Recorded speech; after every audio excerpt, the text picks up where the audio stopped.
Kylian Mbappé lahir dan besar di Bondy, sebuah daerah di timur laut pinggiran ibu kota Paris, Perancis. Kota ini berpenduduk sekitar 53.000 jiwa dan dikenal sebagai kawasan miskin dan banyak pengangguran. Seiring berjalannya waktu, Bondy menjadi kawasan yang penduduknya mayoritas imigran dari Afrika Tengah dan Utara.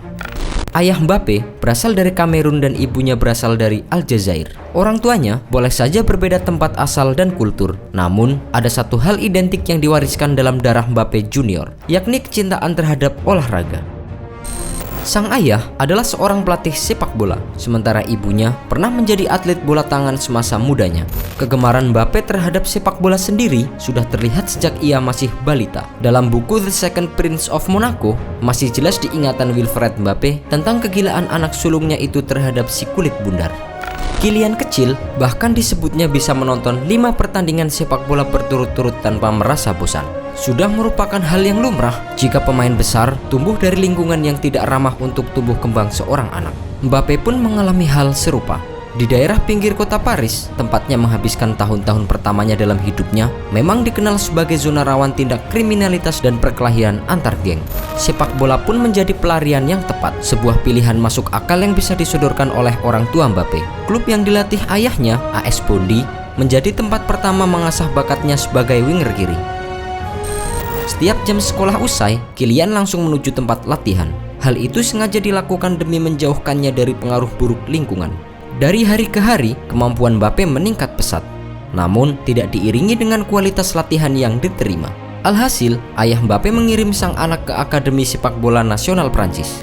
Di pedesaan nan asri itu, Kylian mulai menjadi pusat perhatian berkat gocekan bola yang terhitung luar biasa untuk seorang anak berumur 10 tahun. Hal tersebut membuat klub-klub asal Prancis dan Spanyol silih berganti datang membujuknya untuk pindah bersama mereka.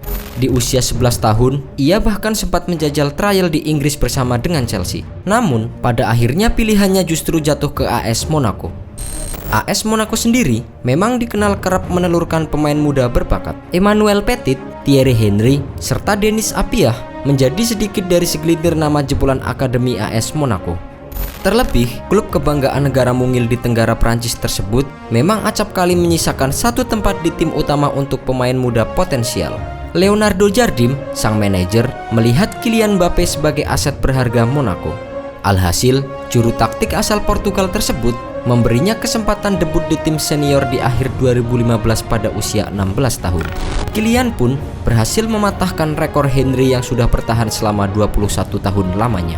Seiring berjalannya waktu, Kylian mulai dianggap sebagai titisan Henry. Hal tersebut cukup beralasan mengingat satu persatu pencapaian mantan striker Arsenal itu berhasil ia lampaui.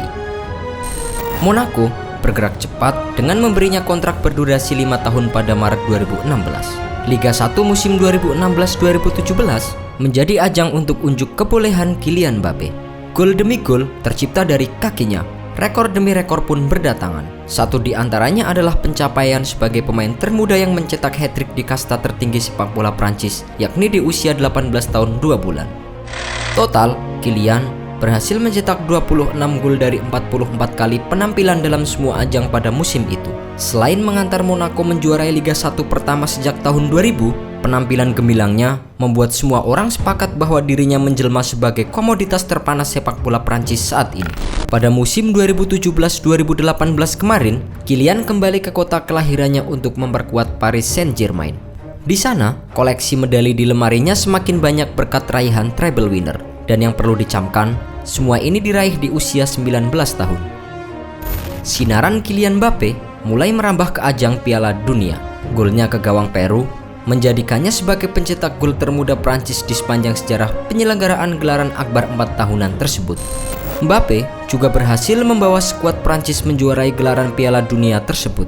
Tak hanya itu, ia bahkan dinobatkan sebagai pemain muda terbaik sepanjang Piala Dunia 2018 bergulir. Harus diakui bahwa ia memang melesat bagaikan roket. Kesuksesannya diraih dalam tempo yang amat singkat, yaitu hanya 3 tahun.